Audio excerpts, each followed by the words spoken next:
Hey everyone, this is Visager, the composer from Blossom Tales, The Sleeping King, and you're listening to Cat with Monocle podcast.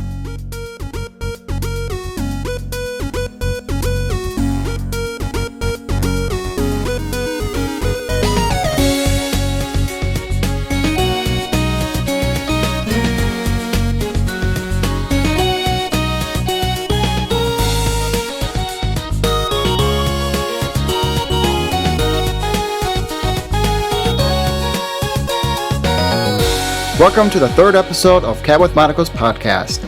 Today we have Josie Brechner from Visager Music, who is also the composer of Blossom Tales, The Sleeping King. How are you, Josie? I'm doing great, Seth. Thanks so much for having me on. No problem. So what is new around the parks of music? Well, I'm based out of New York, and things out here have been pretty low-key. It's kind of in the U.S. right now. We're heating it up for conference season. So that means GDC for me, which is coming up just next week. I'm also participating this year in Train Jam, which is like an annual 48-hour video game jam that takes place on a train from Chicago to San Francisco. Oh. Yeah, it's going to be like really crazy, I think. I don't know. Kind of like Hogwarts Express-y, people sleeping around in the different cars. It's like the whole train, so. Right. So yeah. What kind of music would you be playing on this, what's it, 40, how long, at 48 hour? 48 hours, yeah. The way it's supposed to work, and I haven't done it myself, so this is only what I've heard from other folks, is that we'll, be divided into small teams, kind of like a traditional game jam. Like, these happen pretty frequently throughout the year in different places, but small teams of like maybe 4 to 6 or so. And then we'll just make a game while we're offline on the train, and then some of the games will be shown at GDC here in San Francisco when we get there. Oh, cool. So what kind of, if you mind me asking, what kind of scores are you planning on, playing at this event? I'll be writing stuff in real time, so it'll be definitely electronic because I'll just have my laptop and a small keyboard. Okay. So it'll be, simple stuff. Like I think a lot of these games, because you're doing them so quickly, turn out to be smaller in scope. Mm-hmm. So like it would be like 1 track or 2 tracks per game. Nothing too ambitious. Right. So I assume you're going to play a couple tracks from Blossom Tales. No. So we're actually just making all new stuff. Stuff. Okay. Yeah. Okay. How hard is it to come up with something on the fly? Well, it's kind of nice because like in these environments, there's very little pressure to make something that's like good or listenable. Like it's about experimentation. So when it comes down to it, like the lack of pressure, I think makes it in some ways easier than when you're trying to like meet the demands of a client or anything like that. Yeah, I would think the other way around. I would think that doing something on the fly, because you're playing in front of quite a few people, aren't you? Oh, well, actually, so we'll be sitting around. It's, I think maybe you're imagining like a weird, like live improvisation kind of deal, but we're actually going to be sitting kind of like on our own laptops, like coding, or I'll be composing by myself, basically, Okay. And then I'll be making something in a couple hours and then bringing it back to the team, and then we'll sort of share and discuss from there. So it's like very low stress, very low key. Yeah, it should be just a good time. Yeah, that's actually a lot different than I imagined it was going to be. I was thinking of like this. There's this big party on the train. Everybody's having a good time for 48 hours. Yeah, like we're all like cruise together, and like I'm up on stage in like the cruise like theater or something like that. No, it's gonna be really chill, I think. Nice, huh? Never thought that something like that actually exists, but that's pretty cool. So you've done, and I mean, I don't know if anybody is aware of this though, is that you've actually helped create the track for Cat with Monocle's podcast, and not only that though, but also the cat noises as well. Yeah. I was really actually touched that you reached out after you wrote about Blossom Tales and brought me on. That was like a super fun little project to sort of keep me going and give me something to do in like a slow time. January is kind of slow, so that was perfect. Yeah, and I know we went through, when we talked, you said I had up to 3 revisions, and it was really hard to even, like, after hearing the first one, I'm like, wow, this is really good. I'm like, I don't know how much I'm going to change, because it was really good. Did you kind of pressure? It's like, nope, make another change. I'm like, Oh, okay, bro, pressure's on. So I remember thinking about it a little bit more, and then the more I thought about it, it's like, well, let's just add some more beat in the beginning, because the way it kind of like faded off was really nice. oh, And thanks. oh yeah, and so when you did that, and I started to play it, I mean, I had my two little ones were just dancing or just staring at the screen like mesmerized. And then my wife comes in the other room and she says, "This sounds like a Japanese morning talk show." And I chuckled and I said, "Well, then this works." Yeah, yeah. You said that to me in an email, and like that's like I think the best compliment I could ever get about anything. So I was pretty stoked to hear that from you and from your wife too. No, I think sometimes, I swear, I think sometimes my wife can be a little hard to please, but if she says that, that's really good. Yeah, awesome. So, how many requests do you get from people about making, a track, or has there been a lot recently since Blossom Tales? So I think the short answer is not that much, or like I haven't heard from so many people, for job opportunities or gigs, and I think that's to be expected. So I was actually just getting some really good advice from Ryan Ike. He's a composer for games, and I think he does some film stuff too, but just did the soundtrack for Where the Water Tastes Like Wine. And he was, relating to me the story of his first game where he, it had some success and got a lot of press, and he thought he could just sort of like ride on that to the next project. But he kind of realized that you do have to be putting in a lot of the groundwork and networking to be able to convert those opportunities or like those moments where a bit of a spotlight is being shown on you to your next project. Like that's something that takes some time and energy. And so I'm in kind of like a incubating phase, I guess, right now, where I'm just trying to meet a lot of different developers and just be excited about other people's work in the scene and connect with folks and make more genuine friends, which is like something that's happened to me in a big way over like the last year, and it feels really awesome. And so I'm just trying to be like stoked about where I'm at right now and not worry too much about the fact that like I'm still in between projects. Right. And this is where the GDC comes into play, right? Totally, yeah. So like the Game Developers Conference happens yearly out in San Francisco, and that's a pretty huge networking opportunity for many people. But you never want to be that person who's just like throwing around business cards. Like I'm most excited about going to meet up with people that I've met in the last year over Twitter and just like hang out with them, because there's been a lot of cool other queer folks in the game scene that I've connected with, or other non-binary folks, and I'm just super excited and jazzed to just geek out with them in person. I think it's going to be like a fun week-long getaway. Yeah, it really does. I was a little late to the party to find out more about what GDC, who's going to be involved with that, and I've already had my tickets booked for E3, and then, aside from that, I mean, I would like to go to a lot of these events, but with the tight little budget for because I'm going to be heading out to Japan later this year. Oh, right, yeah, awesome. And then the thing that I've noticed is that, I mean, there's not only composers, but like you said, developers and artists and whatnot who've been, especially in the gaming industry. I was talking to the folks over at D-Pad Studios, and they're going to be out in GDC. Yeah, which is they were asked. I was messaging with them. They said, "Are you going to be out there?" I said, "I wish," but they're from they're not from the U.S., so for them to come in and get a chance to even talk to them, that would be really cool. And I think not only that though, but just to talk to, you're going to be there, and I'm sure many other people who I've talked to on their indie games would be really exciting just to meet them in person, and then get to know them, who they are, what they've done, where they come from.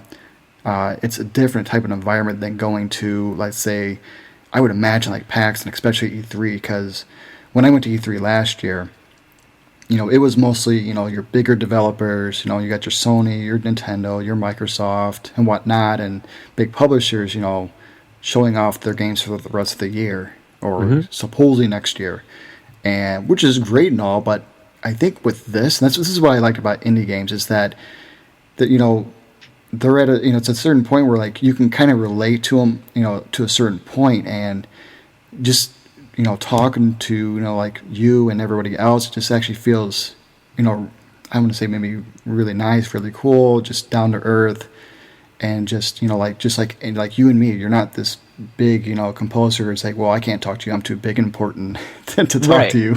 Yeah. I mean, and I think, like, funnily enough, I don't know if you've listened to, there's two podcasts I really like. There's Level with Emily, and then there's another podcast run by Kate Remington. And they're both interview podcasts where composers and sound people come on to talk. And I feel like even some of like the big name composers, like Jonathan Gear, who did Owlboy, for Deep Head Studios, or, someone who's like very established, I think, from my perspective, like, I don't think they get that many interview requests either. So, and that's actually a good point, because I was talking to Sean Chiplock last week, and he said the very pretty similar thing, is that when you ask voice actors and actresses, hey, would you jump on a podcast? He says they'd be foaming at the mouth just to come on. I'm like, well, I mean, I have no problem asking if you guys have the time to jump on a podcast.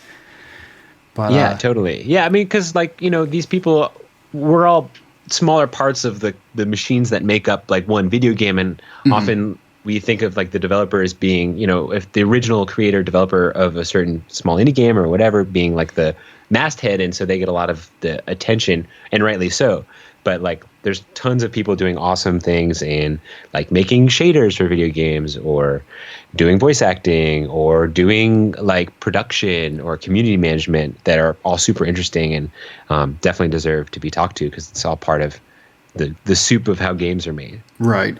Yeah, it's definitely a lot of pieces that make up into one game, and I think that's what I think a lot of people maybe don't quite get there yet, or maybe haven't quite understand. I want to say not quite understand, but just there's just so many people in the picture that I think tend to get fallen off, and being able to at least talk to these, just to even some of these these folks that have been in the industry, or who have been helping out with the game industry. It's just their stories of how they got here, what they've done, and you'd be surprised if just everybody comes in different backgrounds and different ways of getting to where they're at now.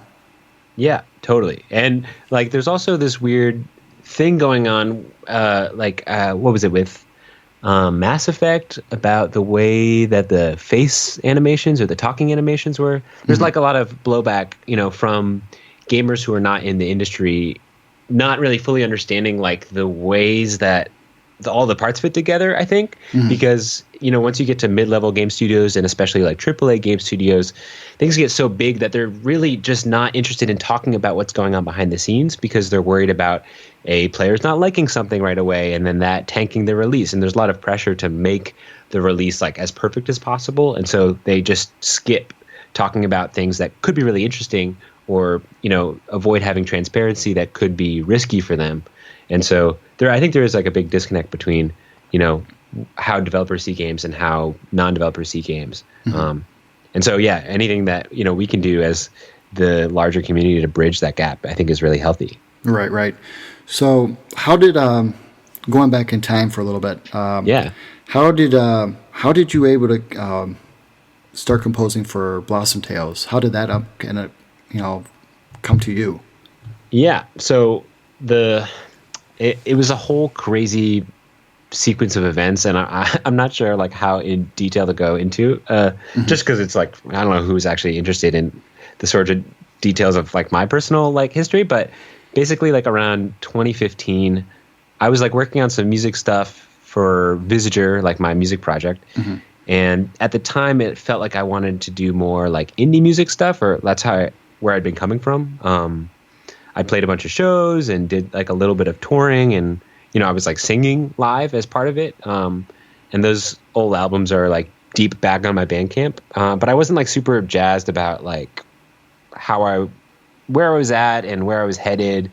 And I kind of felt like I was spinning my wheels a little bit. So I realized that like what I really wanted to be doing was focusing on music for games. And now more recently also sound for games. And so what I did was I was thinking that I needed a way to convince developers to bring me on for projects. And I knew at the time I didn't have any like video game style music to show off. And so I sat myself down and I told myself I needed to like make like one or two like dedicated game music style albums, whatever that means. That could like prove to people ahead of time that like, yes, this is something I know a lot about. I've listened to hundreds of game soundtracks growing up. It's like a genre I think is really interesting and experimental and weird. And so like, this is what I want to focus on. And I think that focus like really helped me. It definitely felt like a turning point. I made 2 albums kind of back to back called Songs from an Unmade World 1 and 2. And I dropped those around the internet, but primarily I also posted them on the Free Music Archive, which is this awesome like open source Creative Commons website where you can archive music or you can post music. And just a lot of people go there looking for random stuff. If they're looking for, if you're working on a student project and you need music, you might go there. Or if you're doing like a short nonprofit documentary and don't have a big budget, you might go there for music. And that place, like much more than anywhere else, just the songs got a ton of traction. Like, I don't know what they're at right now, but I was just like so surprised to see thousands of people listening to these tracks, which like elsewhere just really weren't getting that much attention. And then through that album being on Free Music Archive, the original like team from Blossom Tales, Castle Pixel, kind of just 3 guys who had met also online, had been using it as sort of stand-in music for their early versions of Blossom Tales. And when they saw that I was like active on Twitter, they reached out and were like, hey, do you want to take some of this music and write some more music and we'll just put it in our game? Oh, wow. Yeah. And then like, that's how the conversation started. I was like, I saw them both follow me on Twitter, Rob and Tyler of Castle Pixel. And I was looking at screenshots of the game and I wrote them and I was like, this game like makes my heart hurt. It's so good. It looks beautiful and amazing. And you guys seem cool. And without knowing that they had been using my music already, then they emailed me and were like, hey, Josie, yeah, we were thinking about reaching out to you for music. So it was just really lucky and super serendipitous. So that's actually interesting. So you end up putting music up there for anyone to listen to, and they end up picking it up. Castle Pixel ended up picking it up, using it, and liked it so much that they contact you and say, hey, can you make some more? Yeah, and so like they were using some of it as just like stand-in template music. Because the way I'd set up the Songs from an Unmade World albums was, this is like the pyramid song, and this is like the jungle song, and this is the fire, temple song, all that sort of those basic archetypes. So I think that was really helpful for them at the time, and worked to get me in the door, so to speak. And then I got in touch with FDG Entertainment, who are the publishers, and they also helped ship the game. They're, okay, well, like, we'll try you out. And they hired me to do some more test tracks to see if I was, I guess, legit or not. And then, they hired me on for the full project. Nice.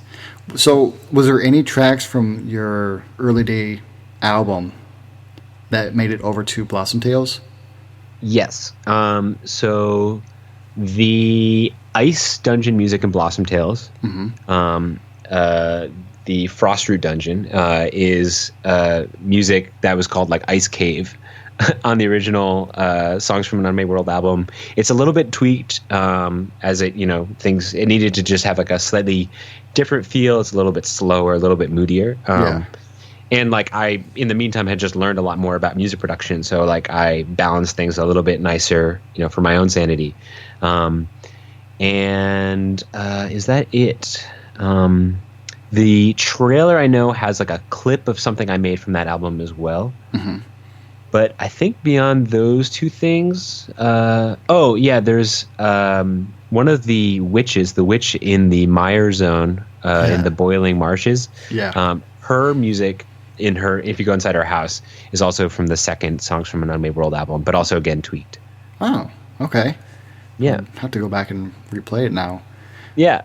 Now, out of all those tracks you've made, is there any, I'm going to make it really hard for you to choose, but what is your favorite one out of that album?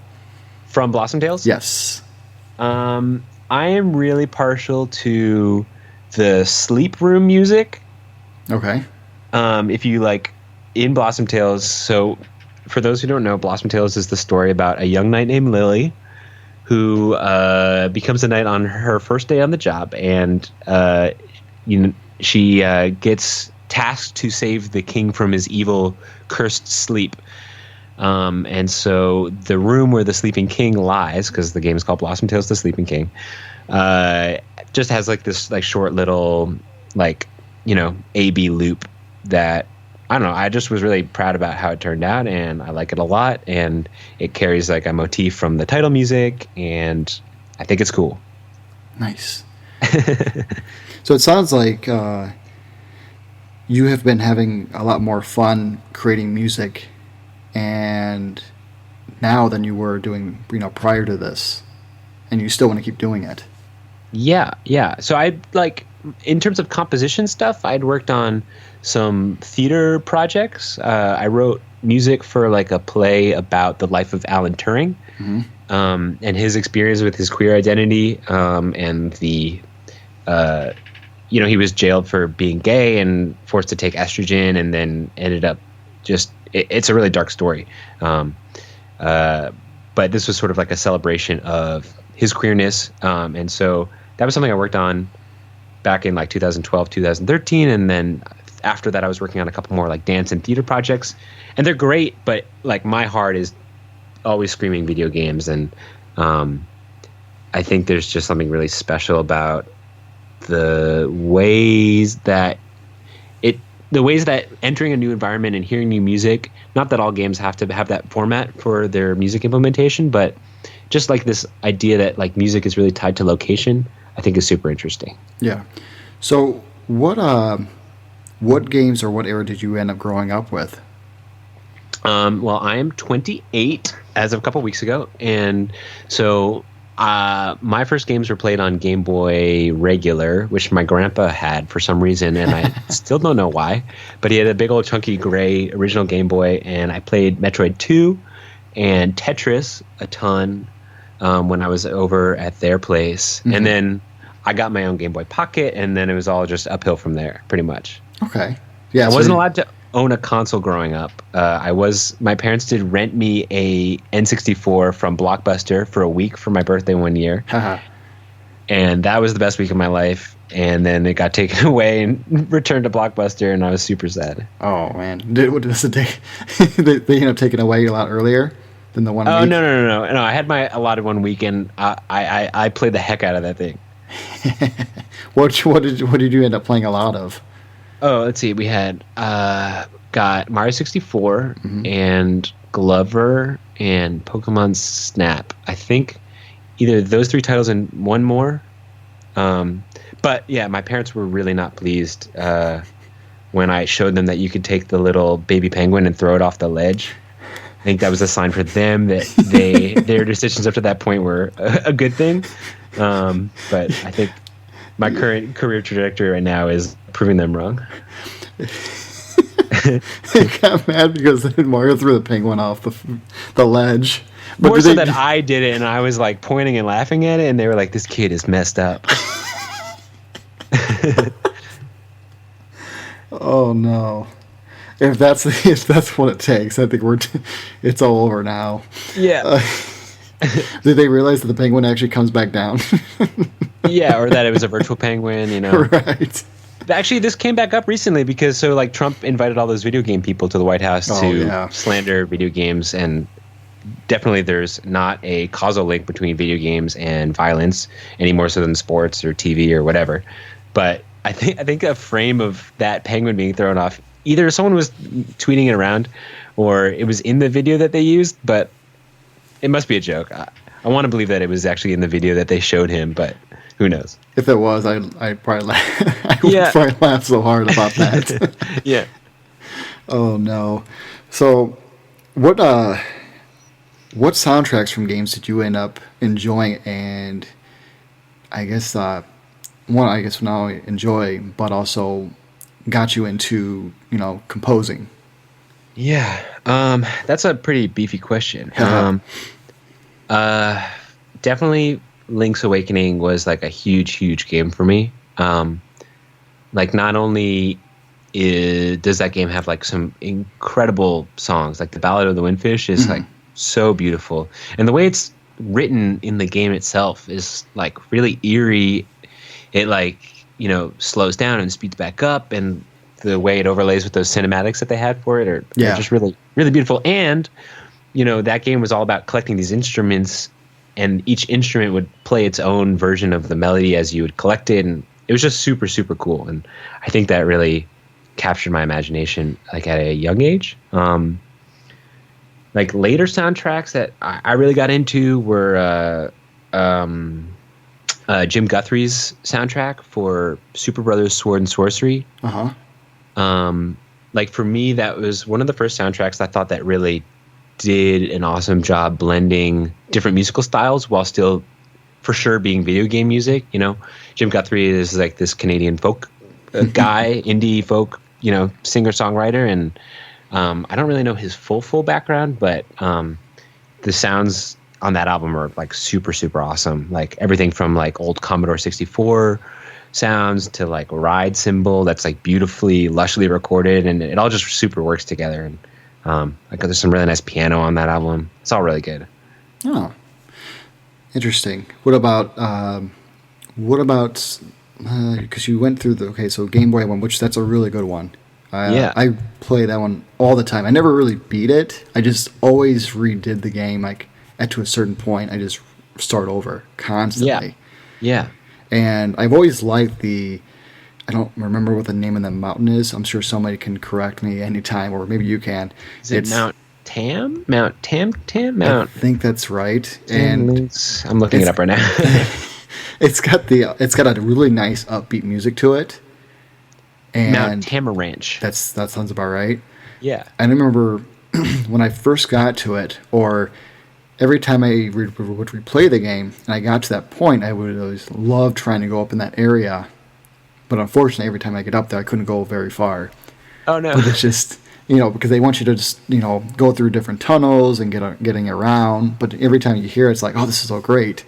Yeah. And just the instruments, you can pick up each different one. And then, I don't know, that was just like a really fun game. And especially that was, I think, the first game I remember where you could trade items to do certain, you trade the bananas to the monkeys, and they make you a bridge. They leave a stick. You take the stick, you give it to a guy that looks like Mario, and he hits the hive. He gets honey. You give the hive, honey to the bear. It just keeps going until you can actually get the end of the product, which was always fun. Yeah, it was also just so weird because like there were all these weird crossovers, like Mario, like you said, or there's the chain chomp in there. Yeah, some Goombas in the dungeons. It's like very odd. It was, but it was really fun. Yeah, another standout track for me off Link's Awakening is definitely the fortune teller music. Okay. I think it's from that Zelda. It's just one of the weird stores you go into, but it's like a little like 40-second track on the soundtrack, and like that's like something I've listened to probably for like hours. It's just like really good. You put 40 seconds on a loop. Yeah, or just like come back to it like every year and just like sit down for 30 minutes and listen to it and be like, how was this made? It's like so good. That's the fun part, is just going back and remembering these tracks and then going back and just listening to it just between everything. Like, I remember this. And then you come back like 10 years later, like, this is still good. Yeah, this is still really good. There's have you ever tried going back to, let's say, any of the soundtracks from Super Nintendo or Sega or Genesis? Yeah, so I feel like Super Nintendo and Sega like era stuff is something I appreciate more like in retrospect. Like again, I didn't own a Super Nintendo, and so like my only experience playing a lot of those games was over at my cousin's place. But definitely like the Super Mario World soundtrack is like very cool, and all the weird sounds like in like the ghost house and the cave themes.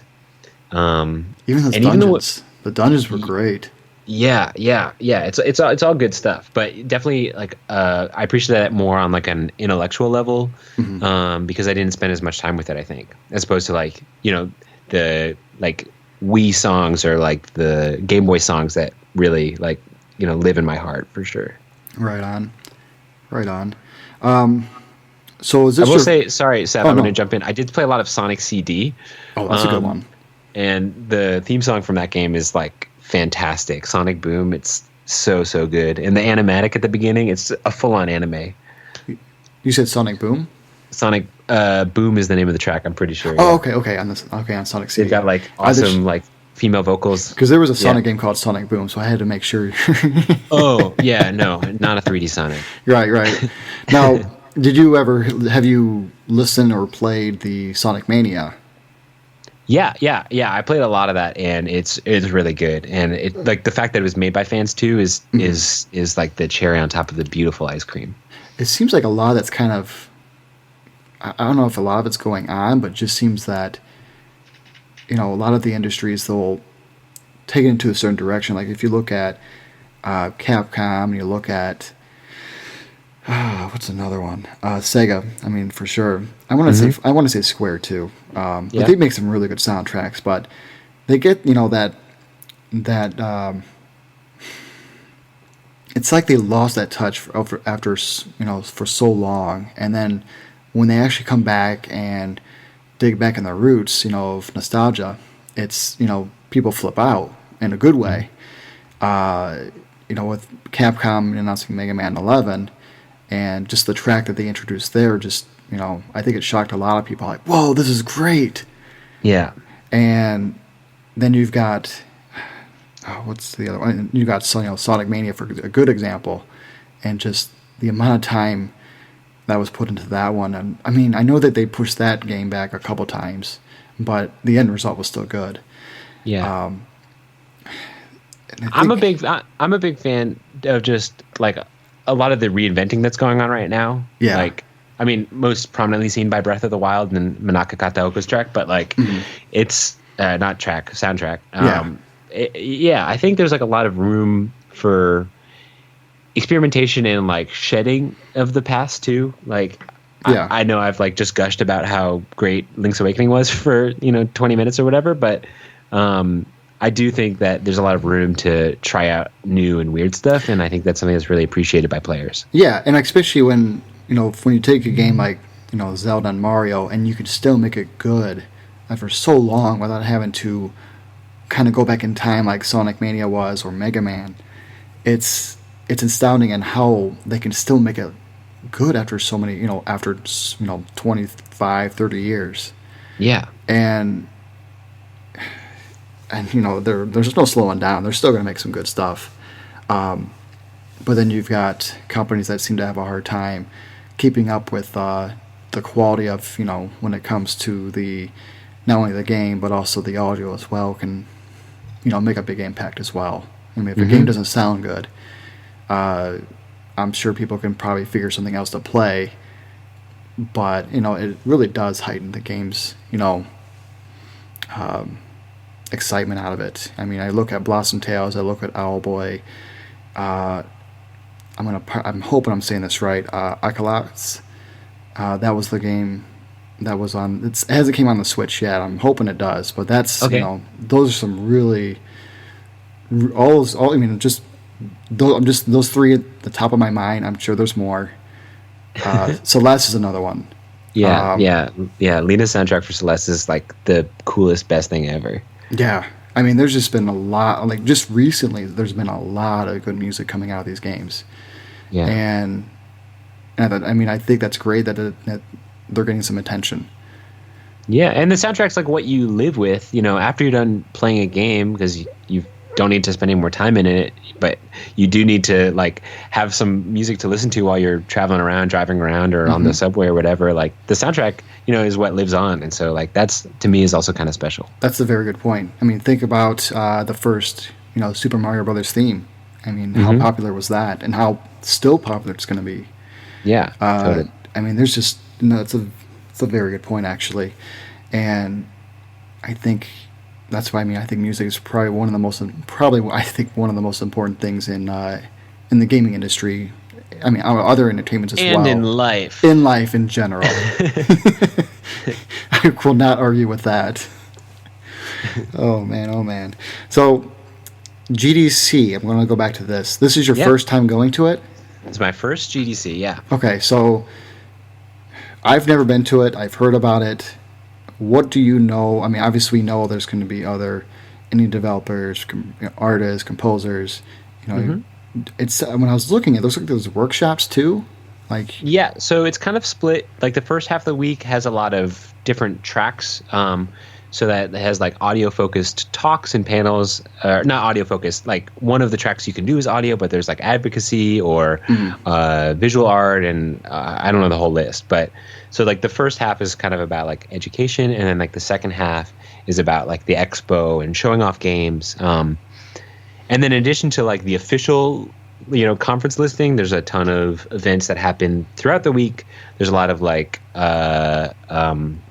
unofficial like talks given in like the park or at the carousel in the space next to the conference centers, and there's a bunch of parties that happen in the evening or just teas and other low-key hangouts. This sounds very familiar to the Adobe Summit that I've been to last year. Oh yeah, I bet. I mean, like all these like conferences and summits are sort of the same in some ways. Yeah. Do they have like guest speakers? So pretty much, all the people who are giving the talks are the guest speakers. Okay. And everyone kind of, I think, just submits a talk, and depending on what is hot that year, certain talks get selected or not. Right. I just didn't know if there was certain like keynote. Right. There was they would have comedians from SNL, or they had they had I forgot what her name was, but and then she was on SNL last year. I wish I would know right off the bat. But they also had football stars. Last year, Peyton Manning was there. No, nothing like that. And I think no. I mean, for the developers that are going, like, they don't need to see like celebrities just be celebrities. Like, people are interested in hearing about the nuts and bolts of like game development. And well, I figure like let's say Uematsu came out, or somebody really a really high profile who's been in the gaming world, to kind of give a basic idea of like where they came from, what have they gone through to get where they're at now. But it sounds like there's not too many of those, or not that big of a profile. Well, yeah, definitely like it's definitely not like the sort of total like top level composers or developers or whatever coming in.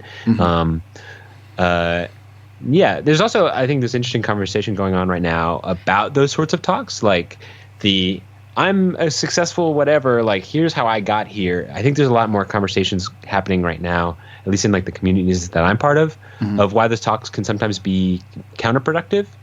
Like, not only is there like some survivorship bias and who walks up on stage, like they're going to sort of overemphasize the things they did, when in reality there's a ton of luck and chance to everything that happens to us. But also, like, it kind of diminishes sometimes the boundaries and walls that are in place in stopping developers from certain marginalized backgrounds from having those same successes, even though in all other aspects of their lives they're doing the same things or doing everything right. There's still these invisible barriers in the way. Yeah, I think I can understand why that would happen. Yeah.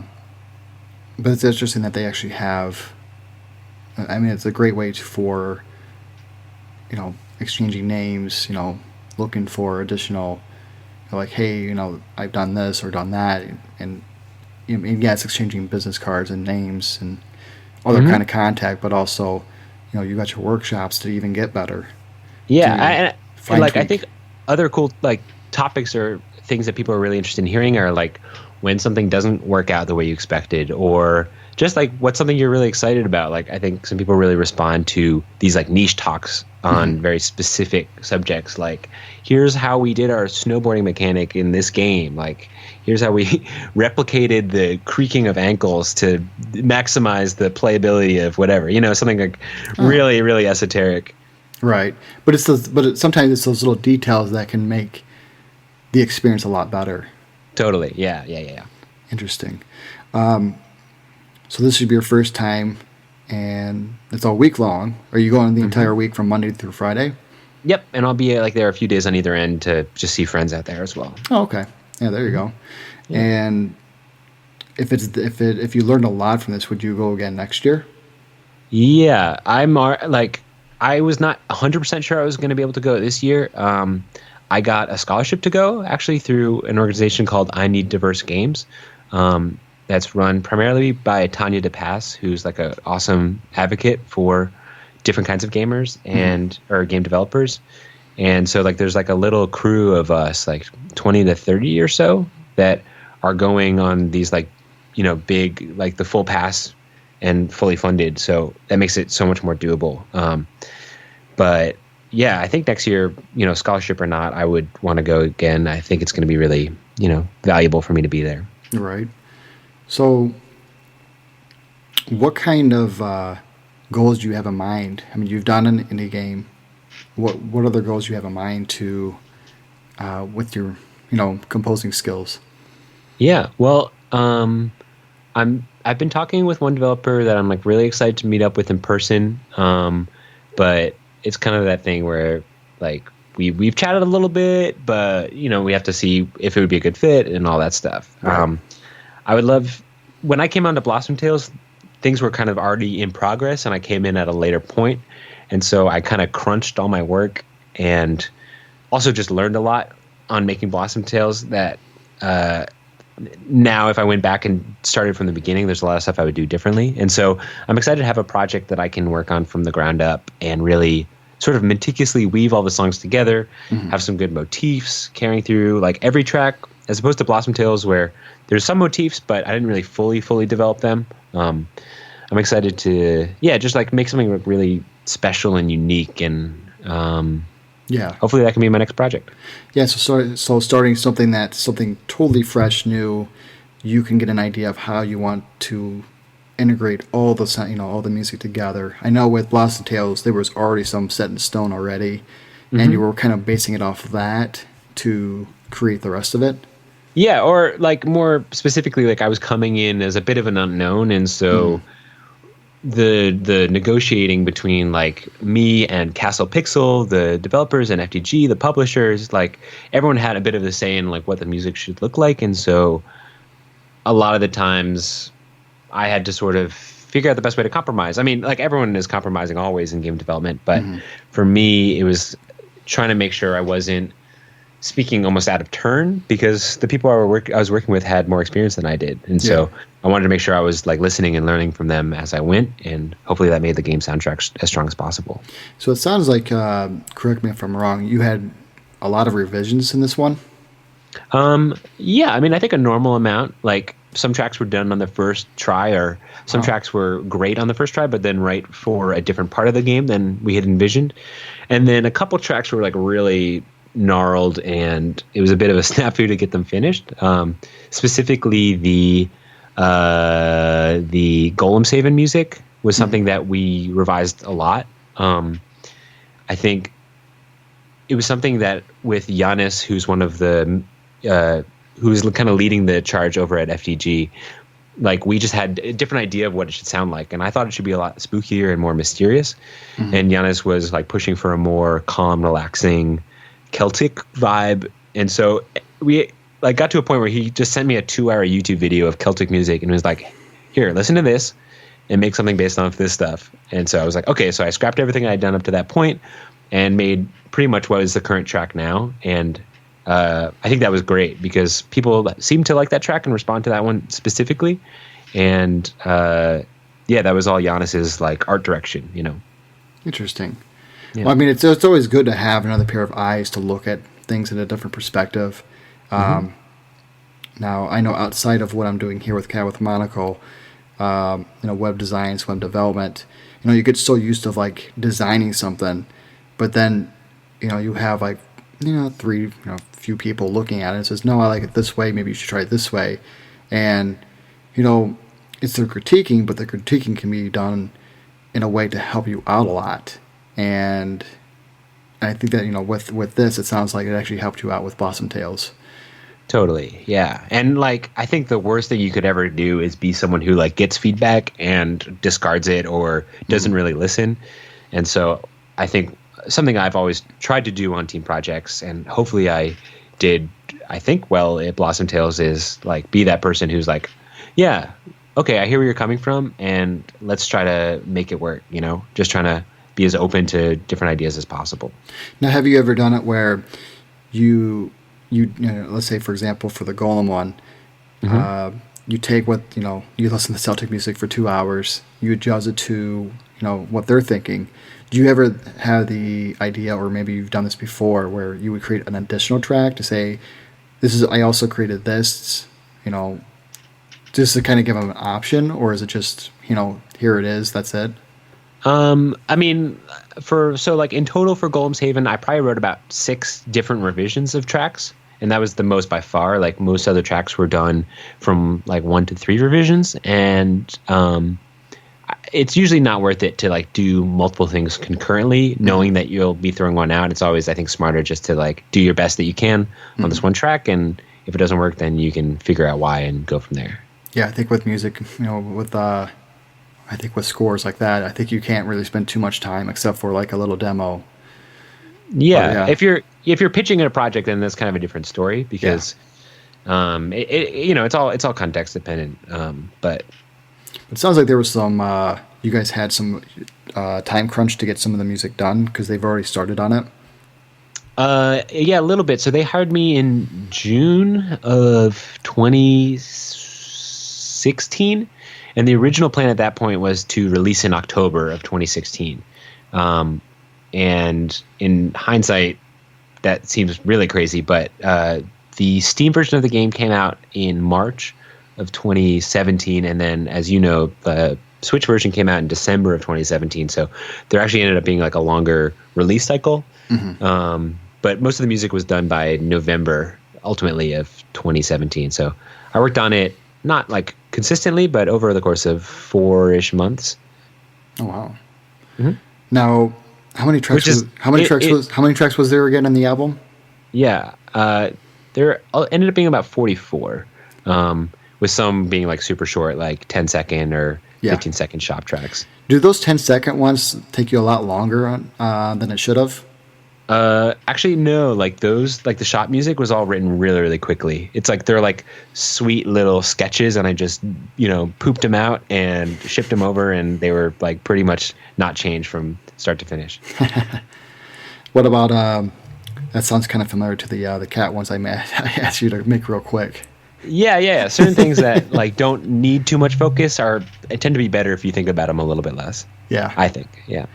I guess that would make sense. So if I go to Bandcamp right now to download it, how many tracks was there again? I think 44. Okay, so it's all 44 of them.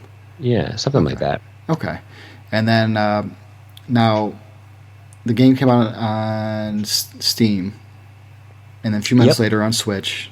Were you surprised of how many copies were sold on, and the feedback you've received, and Castle Pixels received for Blossom Tales?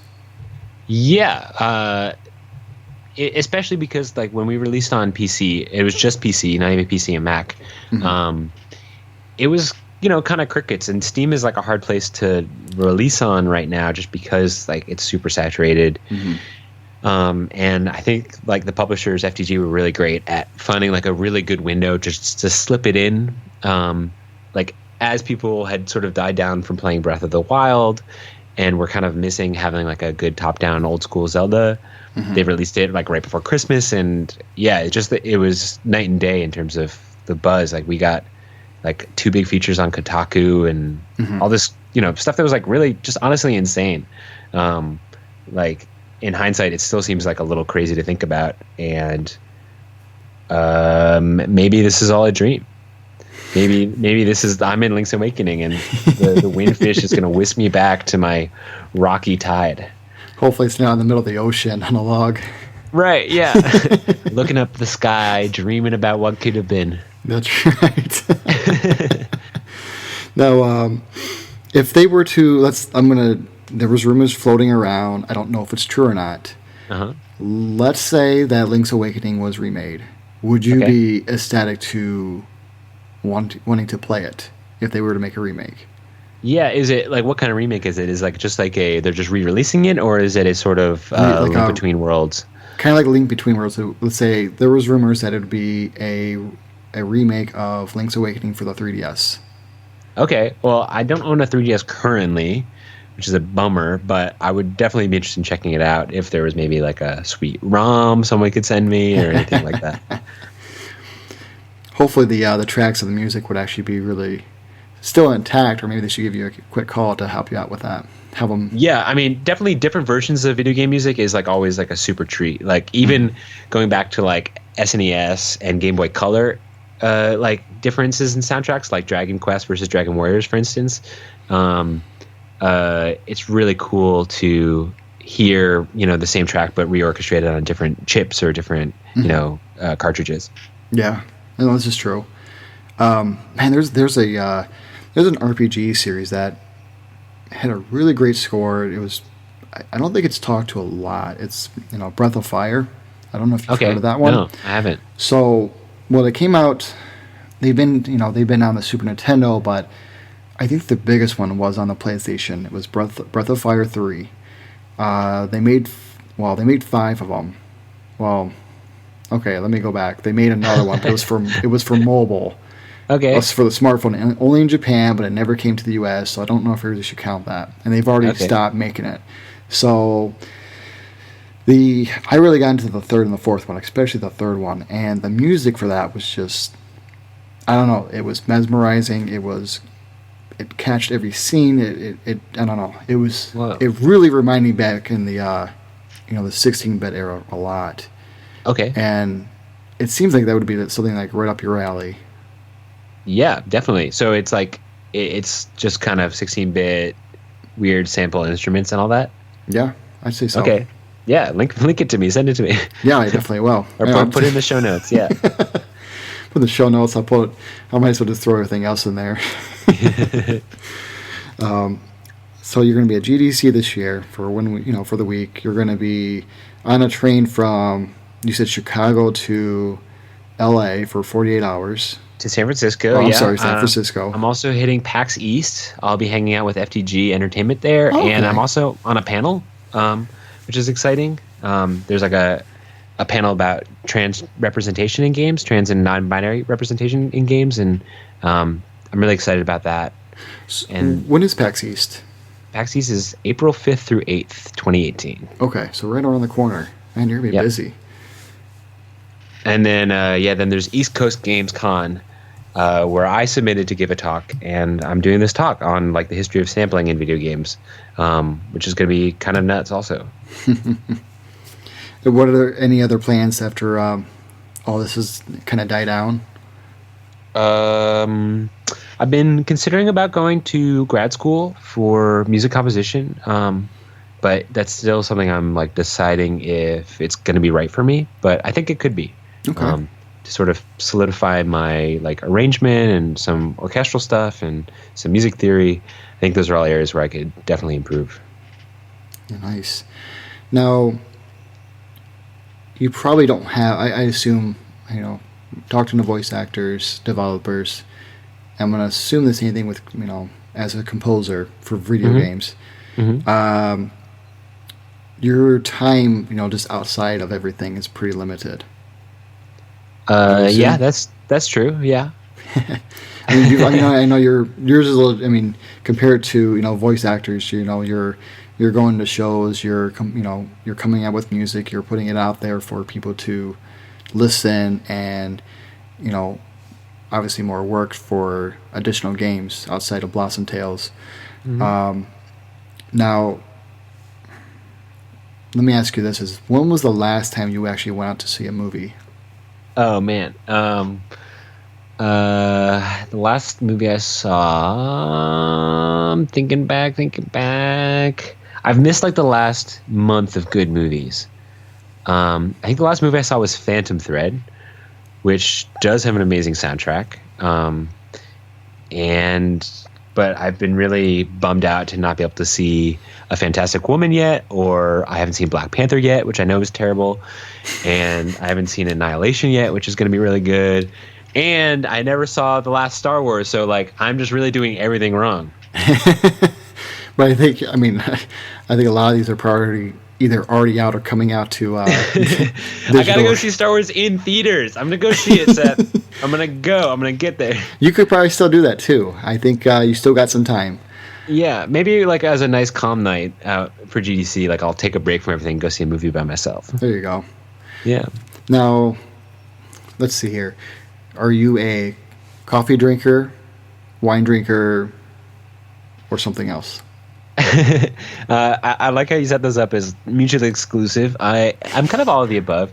I'm sitting with some nice tea right now, but I definitely need a good cup of coffee in the morning, and then a nice bottle of Rioja later in the evening. Sure, yeah, sign me up.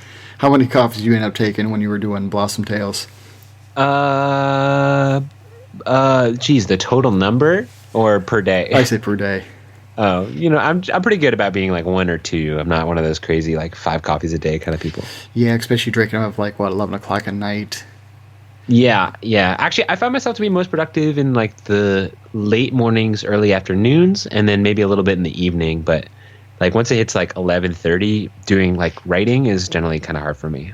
I think I can understand that. Writing code seems to be a little bit tougher when you're at wee hours in the morning. Yeah, your just brain starts to like get a little foggier and yeah, like you still get that. I don't know if it's the hazy, but you're right though, foggy, and then you know you're going to start making mistakes, so you're like, okay, I got to stop. Yeah, and just have to go away for a little bit and then come back. Yeah, I do think that like that being well rested so you can focus is like super key to feeling like creative and productive. Oh yeah, I couldn't tell you how many times that after banging my head on the keyboard on only one little snippet of code, I come back the next day and I figured it out in half an hour. Yeah, like, oh, exactly. Okay. Or like the shower effect. Like I've definitely written a lot of Blossom Tales melodies in the showers for sure. The shower technique does work at times. You can just that's interesting. That's a good way to even just sit there and just think. Yeah. Interesting. Oh, it's hopefully everybody gets some notes on how to, if they ever get stressed out, go take a shower. Yeah, totally. It's all about lateral thinking, and like your brain really does good processing when you're not like trying to brute force your way through every problem. That's true. And then I remember going to I was going to an art college, and I remember one of the things was about how you get a notepad put it next to the bed, and you're dreaming, you wake up and you just start writing stuff, drawing something or whatever, because you're never going to remember it the next day. Yeah, it's impossible. Or even during the day, like that stuff happens. So I try to be good about whipping on my phone, opening voice notes, like recording a melody if there's something in my head, and so that I can go back and listen to it later. Has that helped out a lot by doing that way? Yeah, I'm pretty sure the Blossom Tales town theme was like written in the shower, and like the overworld theme was written on the subway platform. Like it's a real Frankenstein's monster of like these different locations I was in. As these ideas came to me. It helps, though. I mean, the soundtrack is really good. Oh, well, thank you so much, Seth. No problem. I really appreciated like how supportive you were of the release and of the album. It all means a super lot to me, and I know it does to the rest of the team as well. Yeah, I mean, everybody puts a lot of time into these projects, and I think that you guys deserve a lot of attention as much as you can. I mean, I know that when the game comes out, a lot of people will get on it, they'll play it, after some time, like, they'll tend to forget about it, but it's like, these are really good games. I mean, they're not, is it a Zelda or Mario? No, but they're really good. I mean, does it have to be? I mean, no. I mean, yeah, I think it doesn't have to be, these big title AAA games. I think a lot of the indie games out there are really fun, and I think actually, when I started to do review games for a couple other sites, I was getting, at first it's like, I want to play these, I'd definitely like to play these bigger ones, but then as I started playing more of the indie games, I actually started, showing more appreciation of what, can come out of these. There's just so much, time put into it, hard work. I'm sure a lot of blood and sweat were put into these things, but and tears. I'm sure there's a lot of tears as well. I didn't cry too much. Okay. But I did like really want to make it something special, and so I feel like I tried to put in extra time just to juice things as much as I could at the time I was making it. Yeah. Now, if Castle Pixel asked you to come back to make additional music, would you take it in a heartbeat? Oh yeah, of course. Yeah. Okay. Silly question, but I thought I asked that. Now, so you've done a Zelda overhead Zelda type game. Uh-huh. What kind of other type of game would you like to compose for? Well, as I've been sort of thinking about like what are my blind spots in terms of the music that I've made so far, definitely like more minimalist ambient music is something I have less experience putting out. And so to that end, like I've been focusing on making some music just for myself that fits into that category. Like loosely, it's in the I'm thinking about it in the umbrella of like puzzle music, but it's like a little weirder than your average puzzle game. So That reminds me of when you were just mentioned about that. There's a game that I'm actually playing right now, reviewing, called Night in the Woods. oh And it reminds me of, like, the way what you're talking about reminds me of that. yeah, I mean that music is super eerie and minimal at certain points, but like there's also some beautiful like brass on that album and guitar, like rock band kind of stuff. It's actually interesting that you bring up Night in the Woods, Seth. I recently started being mentored by Gordon McGladdery, who runs A Shell in the Pit, and their studio was responsible for helping out with the sound for Night in the Woods. As I've been like learning more sound design stuff and practicing that also, so I can offer that down the line with music stuff. Yeah, I've been working with this guy Gordon. He's super nice and so great. Now, is he from, where is he from, if you don't mind me asking? They live out in Vancouver, Okay. so they're based out of there. He's also a composer, and so we've like talked about sort of both sides of things. Okay. He did part of the soundtrack for Rogue Legacy back in the day. Oh. If you ever played that game, and has worked on some more recent stuff like Splitter Creator, and he's a really cool dude. Okay. Yeah. So it sounds like you've met a lot of other composers and I assume other developers and artists as well, but definitely composers you've been meeting a lot more recently.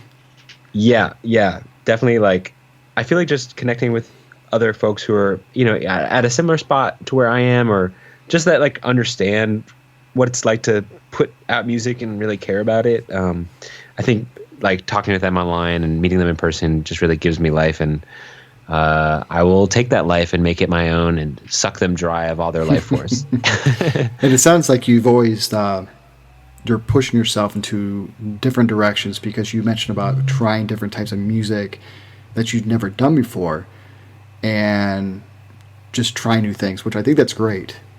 Yeah, thanks. Yeah, I think it's good to push yourself out of your comfort zones, whether that's in music or in your personal life. Like, Yeah. if you're someone who is afraid to stand in front of people, maybe like try an improv class, or if you feel like you're not that creative, like maybe you need to go to a drink and draw night where there's like a nude model and you're drawing someone naked. I don't know. I think it's good to experiment with like different things, and I think I'm also someone who just has a hard time doing the same thing over and over again forever. No, it's good though, and no, and that's funny that you say that, because I think I know personally I have a hard time repeating the same thing over and over again, and I always have to try something different or do something different. So I'm always taking on different types of projects or trying different things. I think the only thing I don't try a whole lot of different of is probably food, which I probably should. What's your go-to meal? Oh, right now it's salmon. I love salmon. I mean, if you're gonna pick one food and just eat that forever, I think salmon's a pretty healthy and yummy way to go. I think so too. I've tried, and I think there's many different ways to eat salmon. There was I don't remember the name of the restaurant. It's a golf restaurant. It's a nice, golf related restaurant. I think it's called Masters. That's what it is. Okay. And for the longest time, I liked it a lot. And I still like it. But when I went to Vegas last year for the Adobe Summit, there was a restaurant in the hotel, in the Venetian, I believe, and I ate that salmon every freaking day I was there. I could not help like how delicious it was. They had like 3 different flavors, each different with its own different spice to it, or maybe not even spice, but something a little bit more calm, or I don't know. It's just 3 different ones, and I just enjoyed it every day. I never got tired of it. Yeah, it sounds really yummy. It was really yummy. I had no complaints about having salmon every day. Ooh, now I'm just thinking back. Yeah, me and my girlfriend Dominique the other night, we cooked some really good salmon, or she cooked it, I guess, and I helped cut the potatoes. But it was super good. Yeah, if you can cook salmon in a good way, I mean, I don't know. I don't think you can go wrong with salmon. I'm doing the chef kissing fingers, just. I think aside from that, I'm trying to think of. I've got a couple different family recipes I'll end up making. I know one of them, like I always liked him. It's a home thing. It's called Phil Noodles, where it's a German food, where it's kind of like a dumpling, where it's homemade noodle, and you stuff it in with ground, with like not ground beef, but just grounded up beef. So you take beef and you grind it up, and my mom has an old school grinder, and so you attach it to the end of a counter. Yeah. And it's metal with a wooden handle. That's how old school it is. And you put the meat on the top and you start grinding it. And then you put bread in it, and the bread's supposed to help, clean it out. Okay. And so you take that and then you put it inside the noodle, and then you wrap it up and you dump it into chicken broth. Holy crap, it's so delicious. That sounds really good. But wait, I think I'm going to ask the question that it's on anyone's mind right now, which is, what's the difference between ground beef and grinded beef? That's a really good question. I guess grounded beef, I think with grinded beef, it's a little bit more fine compared to grounded beef, which has like the little bubbles. Pretty much. Not bubbles. That sounds gross. Well, that's why you have to pat it. Yeah. And get all the bubbles out. We're going to stop talking. I think we're going to stop right there on that one. Yeah. That sounds like a good idea. But I've been easing off a little bit more on meat. Fish has been I've been getting more of cooked fish has been recently what I've been getting into more. Now we just now went to being out of the box. Now we're talking about food. Yeah, so, this is now a chef's podcast. It is now. Hello, this is the first episode of the Fish and Chips. This is the Chef with Monocle podcast. That's right. I'll have to make the logo with a chef hat. Yeah. Maybe I'll do that. Oh man. So what kind of we're going to have some really bizarre questions through these podcasts. So okay.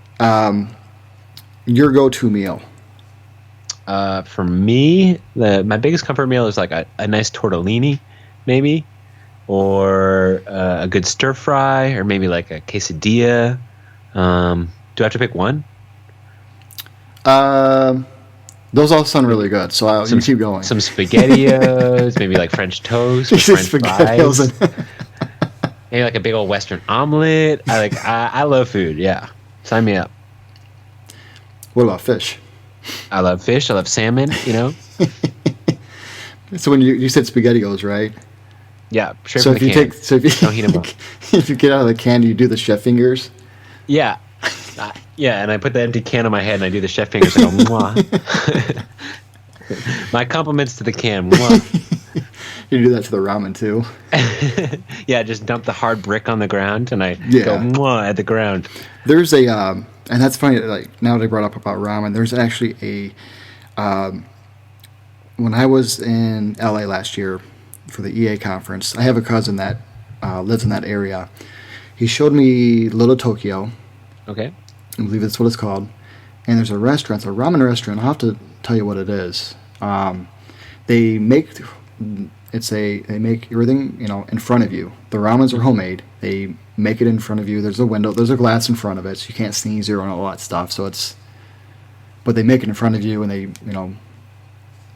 dip it in broth and whatnot, and it's really good. Yeah, it sounds good.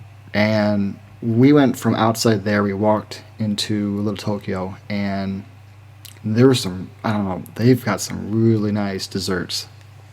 Like, I'm going to probably butcher the name. I believe it's called Munchkin. Okay. And it's like, what it is, it's compressed rice, and they put flavored ice cream in it. Ooh. So I had I love pistachio. Yeah. So I had a pistachio one. Oh my goodness. Is it like mochi? Yeah, mochi, that's it. Oh, okay. Yeah. Yeah, that's another comfort food. Just sign me up. Give me some strawberry mochi, some green tea. That's right. Yeah. I've never had one until then, and it was so good. Yeah, I actually only learned about them like a couple years ago, and I was made fun of at the time. So that's really good. No, they're missing not out. alone. It's so good. Like there's so many different flavors. I think the weirdest thing is that after that I couldn't find them. I mean, I could if I looked harder. I could probably find some. Ironically, there's a lot of different types of food around here. Yeah, they're usually like a fancy grocery store thing, like a Whole Foods or. Yeah, so Costco had a few, and but the problem with Costco is that they're so limited on when they actually sell it. So, like one month you go in, they'll have sweet corn, a whole bag of it. It's good, and 3 months later it's gone, and that's so you have to come back. So, and then they'll come back like 6 months later. Oh, that's a big bag of corn. It's a big bag of corn, but it's delicious corn. I advise not to eat it all at the same time. Yeah. You're going to be in the bathroom probably forever, but I mean, aside from that, I mean, there's a lot of like interesting foods that I enjoyed over in the Little Tokyo, and I'm hoping when I do go out to Japan later this year is to try a lot of these different things. Like I know they had the fluffy pancakes, and my cousin, the same cousin who lives in LA, went to, I don't know, he just travels everywhere, and he was just in Japan, and he was taking pictures of these fluffy pancakes, and I heard those were really good, and man, they look good. Sounds really good. I guess they wobble a lot too, so I guess they make giant cotton candies too, like gigantic, which yeah. Japan is incredible, and that's definitely on my to-go list for sure. Yeah, well, I'll take some photos, and hopefully you get too envious about what you're missing out, but that just makes you want to go out there even more. Yeah. But I mean, it's gonna be a lot of fun stuff, though. But so it sounds like you've got a lot on your plate coming up here in the next 2-3 months, and then the next month in particular is the hairiest. Yeah, I mean, you've got 2 conferences you're going to, GDC and PAX East. Are you ever going to go to the PAX West if you were invited to that? Yeah, I'll go anywhere if I'm invited. Yeah, just ring me up. I'll go around. I don't care. I'll fly anywhere. Yeah. It seems like a lot of these, like I know smaller. I wouldn't say the indie. A lot of the smaller publishers don't even go to E3. Am I correct? I mean, have you noticed that? I mean, like, I feel like I've never been to E3, but, it's so focused on big AAA stuff that it's just not worth it to... I don't even know if there are options for, like, smaller indie tables or, it's hard to imagine someone, like, being outside of the monolithic, like, Sega building or Sony building and sitting up at a table with, like, their laptop showing off their thing. That's the funny thing, though, is that when I was... because I went to the Xbox area, and they had a bunch of the screens on, and I was in line for, it was for Dragon Ball FighterZ. There was a demo for it. I was really excited about it. I'm a huge Dragon Ball fan. So I was really excited for that, and I was in line waiting, and nobody was playing. What was that new Sonic game? Sonic Forces. Oh, right. Yeah, nobody wasn't really playing Sonic Forces. Maybe one person did, and they said the only reason they would actually play is that they didn't lose their spot in line, and then people would actually play it. Yeah. But there was another one next to it. I forgot the name of it. I have to look that up, but it was an indie game, and it looked really interesting. It reminded me of, one of those Katamari games, but it wasn't. Huh. And it was, I believe it's based on kind of like farming. So it was really different for sure, in a good way. Yeah, but no, that sounds cool. And I think that was the only type of indie game I actually saw at E3. There wasn't too many. You're right, though. It's a lot of AAAs. Like I couldn't tell you when I go past, some of those Call of Duty or whatnot, whatever's coming out this year. I don't. Maybe I should pay attention to those, but maybe I shouldn't. I don't know. I'm more focused on everything else kind of going on, but you go to these and they're just flooded with people. Yeah. I think I would have actually more fun going to these PAX than... I mean, sure, E3 is still fun, but I think going to these, like the PAX ones would actually be a lot more fun, just from what I've seen in photos and, hearing who's going to be there. Like, man, I need to go to one of these next time. Yeah, I mean, I just love just walking up to a random game and then like the person who made it is standing right there and you're Yeah, like, hey, your game is awesome. And they're like, thanks. And then you get to hear about how the game was made. It's like really special and unique, I think. that is actually, you get to kind of get that, one-on-one time with them. Yeah. Yeah. Especially if it's like someone's first game, like they're so jazzed about it. Yeah. It's really nice. And there's so many games out there, but it's unfortunate that, there's so little time for everyone to play it. And sometimes, some of the, good ones don't get that kind of that shiny chance. And sometimes, it's got to end up being picked up by a bigger publisher to bring it out. I mean, I'm sure would you say that it's the same way what happened with Blossom Tales where... Well, Blossom Tales had a weird history because they tried to fund it via Kickstarter and then the Kickstarter didn't fail, but through the Kickstarter, they got noticed and picked up to be published. So it was like a kind of failed but still successful Kickstarter. And I think like because it got picked up by these publishers, it ended up being a lot bigger than the original scope of the game. So I think that ultimately was like a cool success story.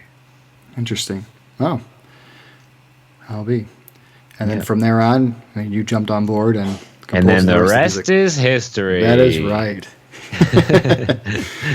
Oh man. Well, Josie, I appreciate you being on tonight. Oh, sure. Yeah. Thank you so much for having me, Seth. This was super fun to just chat and hang out, talk about mochi and SpaghettiOs and games. Like that's pretty much a dream evening. I hope so. So I'll tell you what though, where can everybody find you at? Okay, so let's see. My website is visager.us. That's VISAGER.us. But I'm probably like most easily reached on Twitter at Visager Music. Nice. And then you have your Bandcamp. Do you have anywhere else where anybody can listen to your music? Well, I still have the stuff on Free Music Archive. I've got 3 albums over there. And then I'm on Spotify and iTunes, like a real person. And then how many albums out you have on iTunes and Bandcamp, for example? Well, iTunes is just Blossom Tales. I just started like figuring out and that it was worth it to like put it up there, and like maybe some people prefer to download it that way. Bandcamp I've got maybe 20 plus albums of different sizes just from like all my past weird projects that I've done. Yeah. So those are all archived over there, and yeah. Fantastic. And you can catch Cat with Monaco at catwithmonaco.com, or you can find us on Facebook, Twitter, Instagram, Twitch, YouTube, at catwithmonaco.com. I'm sure I got all those social medias in there. I don't know how many I have, but all the important ones. Yeah. So I appreciate again, Josie, for coming out. Thanks again for having me, Seth. Yeah. No problem. Well, hopefully you're not eating SpaghettiOs tonight, but enjoy your evening. You too. Talk soon. Thank you.